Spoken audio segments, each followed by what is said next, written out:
MT Vasudevan നായരുടെ ആരോഗ്യനില ഗുരുതരമായി തുടരുന്നു. ആരോഗ്യനില മെച്ചപ്പെടുകയോ മോശമാവുകയോ ചെയ്തിട്ടില്ല. തീവ്രപരിചരണം തുടരുകയാണ് എന്നുമാണ് വൈകിട്ട് ഇറങ്ങിയ മെഡിക്കൽ ബുള്ളറ്റിനിൽ വ്യക്തമാക്കുന്നത്. ഇംതിയാസ് കരീം വിവരങ്ങളുമായി കോഴിക്കോട് നിന്ന് ചേരുന്നുണ്ട്.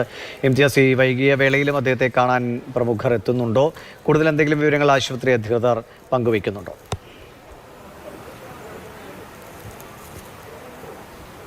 ദിവിഷ് മണി, ഈ മണിക്കൂറിലും നമുക്ക് പറയാനുള്ളത് MT വാസുദേവൻ നായർ കോഴിക്കോട്ടെ ഈ സ്വകാര്യ ആശുപത്രിയിൽ ഗുരുതരാവസ്ഥയിൽ തന്നെ ചികിത്സയിൽ തുടരുന്നു എന്നതാണ് ഈ മണിക്കൂറിലും നമുക്ക് പറയാനുള്ള ഒരു കാര്യം എന്ന് പറയുന്നത്.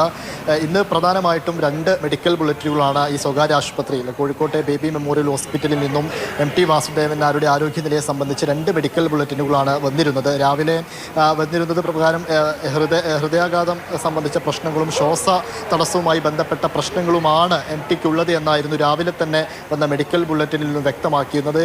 അതിനു പിന്നാലെ തന്നെയാണ് നിരവധി രാഷ്ട്രീയ രംഗത്തെ നിരവധി ആളുകൾ, സംവിധായകൻ ഹരിഹരൻ, അതുപോലെ തന്നെ MK മുനീർ, മന്ത്രി AK ശശീന്ദ്രൻ, ചിഞ്ചു റാണി, മുഹമ്മദ് റിയാസ് അടക്കമുള്ള നേതാക്കൾ ഇവിടെ എത്തി അദ്ദേഹത്തിൻ്റെ ICU പരിസരത്ത് കൂടി നിൽക്കുന്ന അദ്ദേഹത്തിൻ്റെ ബന്ധുക്കളെ കാണുകയും വിവരങ്ങൾ അന്വേഷിക്കുകയും ചെയ്തിരുന്നു. അവരെല്ലാം തന്നെ ഇങ്ങോട്ടേക്ക് എത്തുമ്പോൾ നമ്മളോട്, മാധ്യമങ്ങളോട് പറഞ്ഞത് കുടുംബത്തിലെ ആളുകളുമായി സംസാരിച്ചു. അദ്ദേഹത്തിൻ്റെ ആരോഗ്യനില അങ്ങനെ തന്നെ തുടരുകയാണ്. പക്ഷേ പൂർണ്ണ ആരോഗ്യവാനായി തിരിച്ചു വരുമെന്നൊരു പ്രതീക്ഷ എല്ലാ നേതാക്കളും തന്നെ സംസാരിക്കുന്ന സമയത്ത് പുലർത്തുന്നുണ്ടായിരുന്നു. അദ്ദേഹത്തിൻ്റെ തന്നെ നിർദ്ദേശപ്രകാരമാണ് ഒരു പക്ഷേ ഈ വെന്റിലേറ്റർ പോലെയുള്ള സംവിധാനങ്ങളിലേക്ക് മാറ്റാത്തതിൻ്റെ ഒരു കാരണം അതാണ്. അതുകൊണ്ട് തന്നെ ഈ ICUവിൽ തന്നെ ഈ ബേബി മെമ്മോറിയൽ ഹോസ്പിറ്റലിൽ ഏറ്റവും മികച്ച ഡോക്ടർമാർ ഉൾപ്പെടുത്തി, ഏറ്റവും മികച്ച ഒരു മെഡിക്കൽ വിഭാഗത്തെ ഉൾപ്പെടുത്തിക്കൊണ്ട് അദ്ദേഹത്തെ തിരിച്ചു കൊണ്ടുവരാനായുള്ള തീവ്ര ശ്രമത്തിലാണ് ഈ ഡോക്ടർമാരെല്ലാം തന്നെ ഉള്ളത്. അതിനിടയ്ക്ക് ഇത്തരത്തിൽ ഓരോരുത്തരായി ഇങ്ങോട്ടേക്ക് എത്തുന്നുണ്ട്. MTയുടെ കുടുംബാംഗങ്ങളെ കണ്ട് വിവരങ്ങൾ അന്വേഷിക്കുന്നുണ്ട്.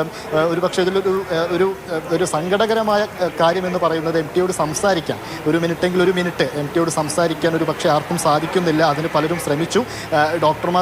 ഡോക്ടർമാർ പോലും പറയുന്നത് അങ്ങനെ സംസാരിക്കാൻ കഴിയുന്നൊരു സാഹചര്യമല്ല എന്ന് തന്നെയാണ്. വൈകിട്ട് വന്ന ബുള്ളറ്റിനിലും രാവിലത്തേതിന് സമാനമായ രീതിയിൽ തന്നെയാണ് ആരോഗ്യനില തുടരുന്നത് എന്നാണ് വൈകിട്ട് വന്ന മെഡിക്കൽ ബുള്ളറ്റിനിലും നമുക്ക് മെഡിക്കൽ ബുള്ളറ്റിനിലും ഡോക്ടർമാർ തന്നെ വ്യക്തമാക്കുന്ന ഒരു കാര്യം. എന്തായാലും ലോകത്തെ എല്ലാ മലയാളികളും MTയെ തിരിച്ചു കൊണ്ടുവരാൻ, ഈ വിശ്വസാഹിത്യകാരനെ, എഴുത്തുകാരനെ തിരിച്ചു കൊണ്ടുവരാൻ വേണ്ടി ലോകത്തിലെ എല്ലാ മലയാളികളും വലിയ പ്രാർത്ഥനയിലാണ്.